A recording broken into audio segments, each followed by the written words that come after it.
নমস্কার, অপরাহ্নের সূর্যতে আপনাদের অনেক অনেক স্বাগত। আজ আপনাদের কাছে না একটু অন্য ধরনের কিছু মোমেন্ট দিয়ে বানানো একটা ব্লগ নিয়ে হাজির হলাম।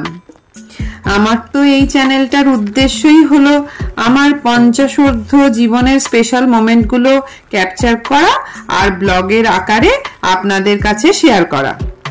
বৃষ্টির টিপ টিপ আওয়াজগুলো শুনতে পাচ্ছেন তো আপনারা? এটা হলো সেই দিন যেদিন খবরে টবরে চারিদিকে সব শোনা যাচ্ছিল না যে দানা বলে একটা ঝড় আসছে। কেউ বলে ডানা, কেউ বলে আবার দানা। ওরে বাবা, পরে বুঝলাম যে ওটা নাকি দান হা।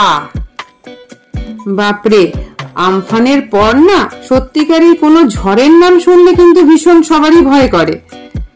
বিশেষ করে পশ্চিমবঙ্গের দক্ষিণাঞ্চলে যারা থাকে তাদের তো এই ভয় থাকবেই।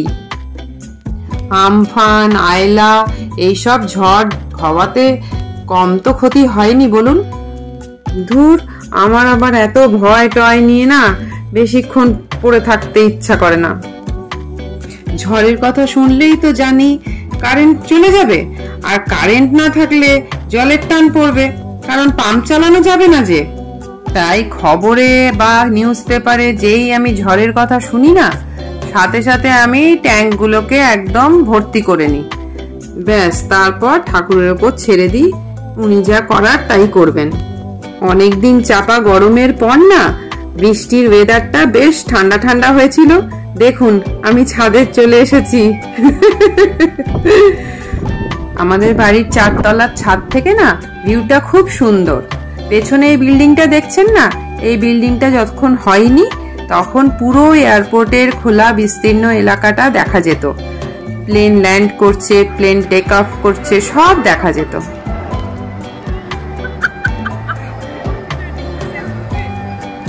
এখন ওই দিকটা ব্লক হয়ে গেছে, দেখা যায় না আর। ঝড় কিন্তু এখনো আসেনি, কিন্তু হাওয়ার দাপট বেশ ভারী। ছাদে গিয়ে মনে হচ্ছে আমার মতো ভারী মানুষও কিন্তু উড়ে যাবে। দেখছিলাম পাখিগুলো ঠিক করে উঠতে পারছে না। আপনারা কি দেখতে পাচ্ছেন যে এক ঝাঁক কাক কেমন ভারী বাতাসের জন্য একসাথে উঠতে পারছে না? মনে হয় ওদের ডানা ভারী হয়ে যাচ্ছে। আপনারা তো জানেনই আমি এই পড়ন্ত বেলার জীবনে নতুন করে নাচ শিখতে শুরু করেছি, কিছুটা মন ভালো করার জন্য আর কিছুটা শরীর চর্চার জন্য। অবশ্যই আর বাড়িও মোটামুটি ফাঁকা, তাই সেজে নিলাম একটা নাচ করব বলে। যে কত কি করব,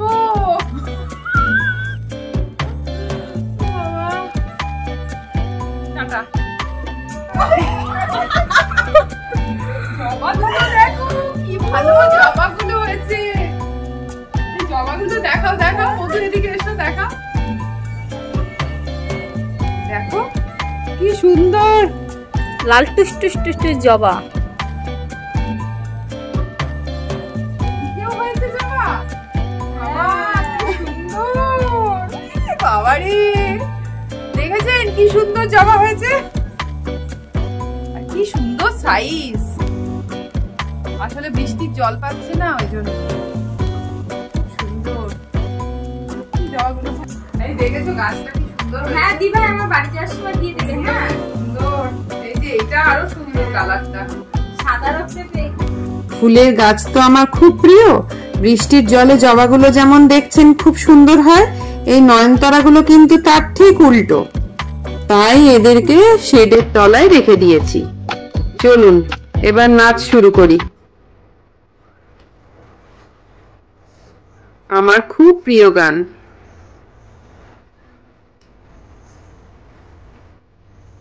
পায়ের তলায় জল পড়ে না পা পিছলাচ্ছিল, জানেন তো?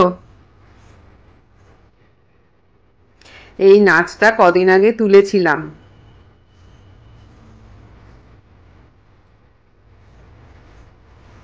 বৃষ্টির গান তো, তাই বৃষ্টিটা দেখে লোভ সামলাতে পারলাম না, করেই ফেললাম নাচটা।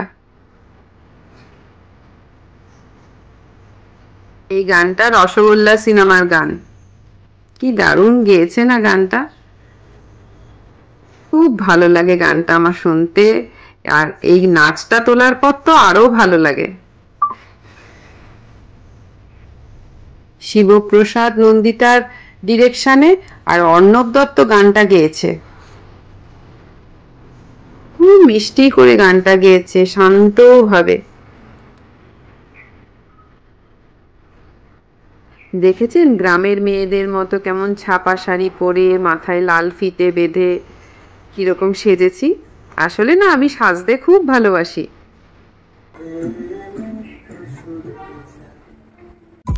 সন্ধ্যের পর থেকে না ঝড়ের দাপটটা কিন্তু বেশ বাড়লো। শুনেছি দানা নাকি আসবে মাঝরাতে। এই ঠান্ডা স্যাঁতস্যাঁতে ওয়েদারে একটু ভাজাভুজি হবে না? তাই কি কখনো হয় বলুন তো? দেখি কি ভাজাভুজি খাওয়া যেতে পারে। ফ্রিজে কিছুটা না চিকেন আছে, ভেবেছিলাম রুটি পরোটার সাথে খাবার মতো কিছু গ্রেভিওয়ালা আইটেম বানাবো রাতের ডিনারে, কিন্তু এখন মনে হচ্ছে না, ওই চিকেনগুলো দিয়েই কিছু একটা করব চটপটা। এই যে চিকেনগুলোকে পরিষ্কার করে ধুয়ে নিয়েছি, আর মশলাগুলোকে রেডি করছি। এই চিলি ফ্লেক্স লাগছে, আচ্ছা চাট মশলা লাগে, একটু জিরের গুঁড়ো, একটু ধনের গুঁড়ো, একটু কাশ্মীরি লঙ্কার গুঁড়ো, কাসুরি মেথি আর লবণ।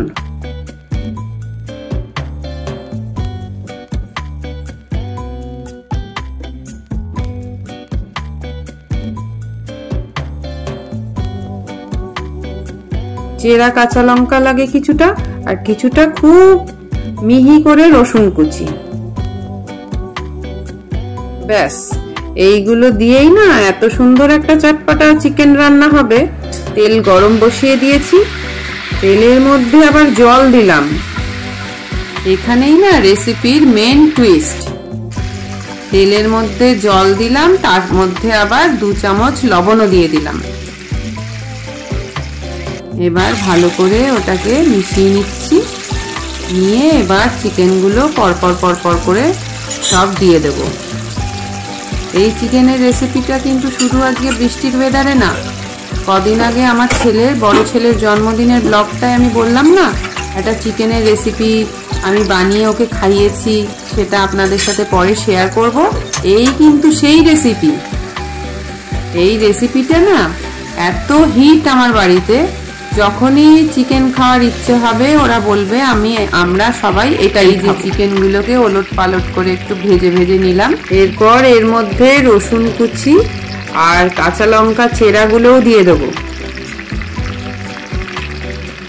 এবার ভাজা ভাজা হয়ে গেলে আমাদের এই রান্না কিন্তু ডান। এরপর মশলা মাখানোর পালাটা বাকি রইল।